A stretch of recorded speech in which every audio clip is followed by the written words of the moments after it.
Hey guys, I hope you're well. Today we're looking at some algebraic fractions. We're looking at multiplication and division. I hope you've been doing okay with your quadratics, particularly the factorizing of monics and non-monics. Certainly shout out if you are having a bit of a problem, and I'll see if I can try and make it a little bit easier for you. So we're going to look at some basic fractions to start with multiplication and division, then we'll move into those more quadratic style of questions. Now, whenever I do this, I kind of go numerical first of all, and I say, do you remember how to do a half times a third? Okay, back in year 7. Times the tops and times the bottoms, we get our answer. Can you remember how to divide two fractions numerically? Hopefully you remember that times and tip or kiss and flip, where we have to find the reciprocal of the second fraction, and we then times across, and we get, in this case, 3/2 or 1.5. Now, that's what we're looking at when we are looking at multiplication and division of fractions. So now let's apply that when we're dealing with algebra. Okay, technically speaking, you're simply timesing the tops and times the bottoms still, just you might have some algebraic terms. So if we look at the first one, again, we got a multiplication. We don't need a common denominator. That's only addition and subtraction. I'm simply going to times the tops, and I'm going to times the bottoms. That's all I'm looking at doing in this case. So x times x is x squared. 3 times 5 is 15. Job done. That's all you have to do. Not hard, right? But of course, it's going to get a little bit harder, because the next one, I'll look at this. Okay, well, this one isn't a multiplication. This is kind of going to lead you into some multiplications later on. This one is a simplification, because it does say in that question there, it does say to simplify the following. So this is simplification, right? So it is a division question, right? It's a fraction. Okay, so well, what do I do? If you say you're going to knock those off, very disappointed, boys. Okay, we're not allowed to do that. Okay, and I'll explain very shortly why that's the case. Well, in fact, you know what? I'll explain now. I could, in fact, rewrite this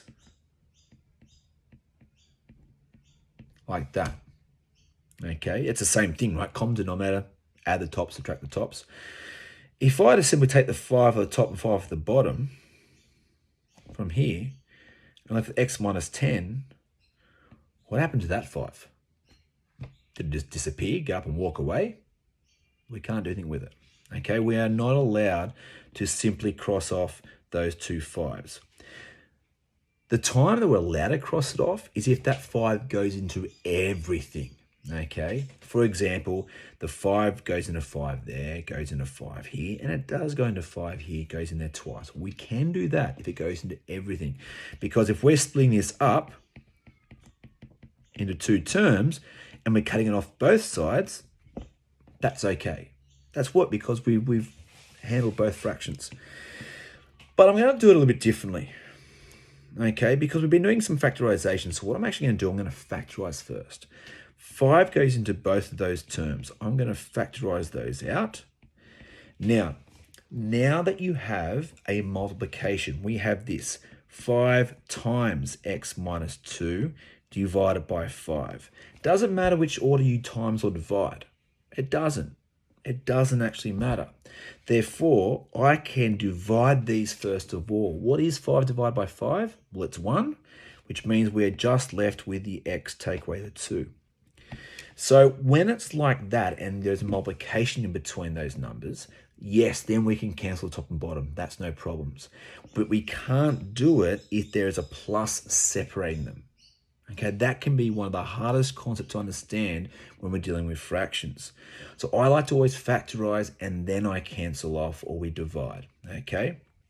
Now, you'll do a few of those questions today, so I hope you understand that factorize first, then cross the numbers off.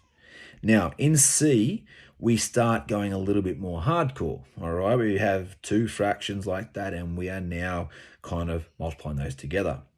Now, of course, you could do the long method and multiply the x and the 2x, the x and the 4, but you're going to start dealing with quadratics, and it's a little bit tough.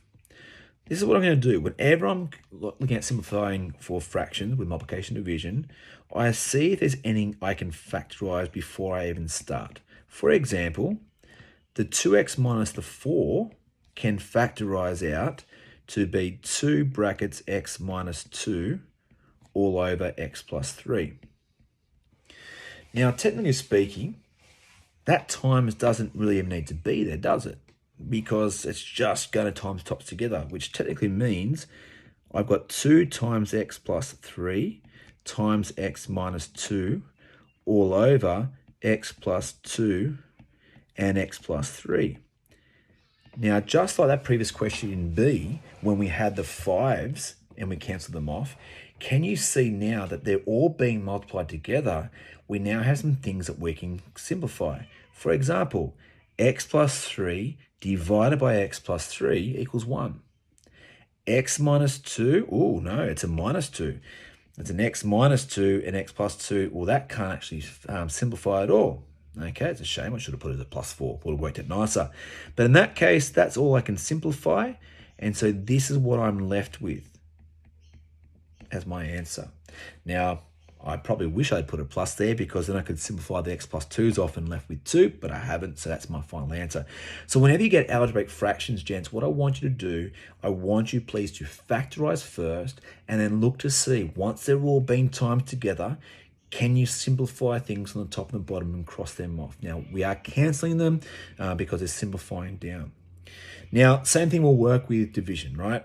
But division, like we saw in that really early on, that numerical value of the half divided by a third, what we like to do, we don't like to divide with fractions, right? So we like to times. So my first mark, well, almost my first mark, will come down by turning it to a times, putting x minus 3 over x plus 4, and we find the reciprocal, turn upside down.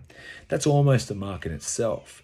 Now, as I said to you before, whenever you're multiplying algebraic fractions like this, okay, look to factorize first of all. So fractions factorize. Now, we've got some funky stuff going on here because we have a product and sum, we have a quadratic trinomial. We even have a difference of 2 squares going on in there as well. So let's go ahead and factorize the one in yellow. Now, hopefully you're starting to do some of those monics in your head. Product is 8, the sum is 6. 2 numbers at times together give 8 would be 8 and 1, can't make 6. 4 and 2 can make 6.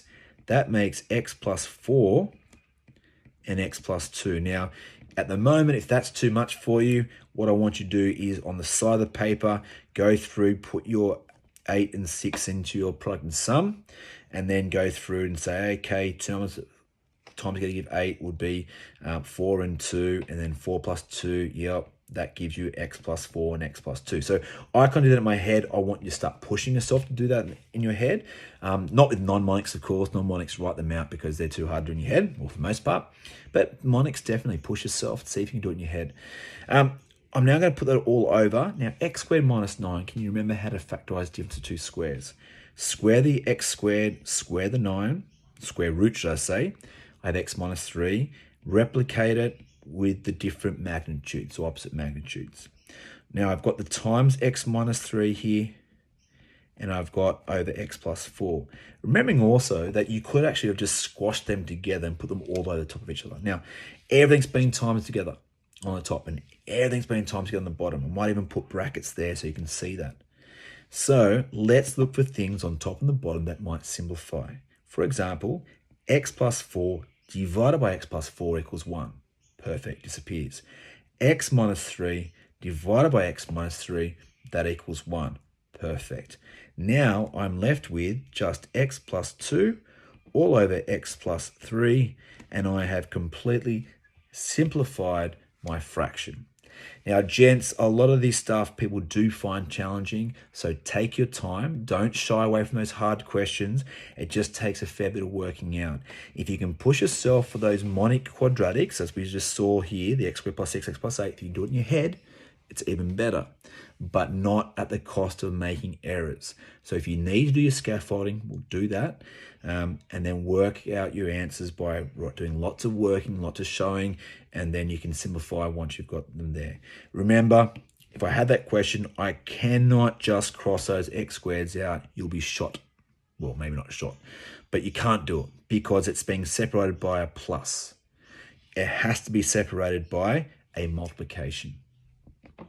Hard. Hopefully you're going okay. If you're not, message me on Canvas. Have a wonderful day.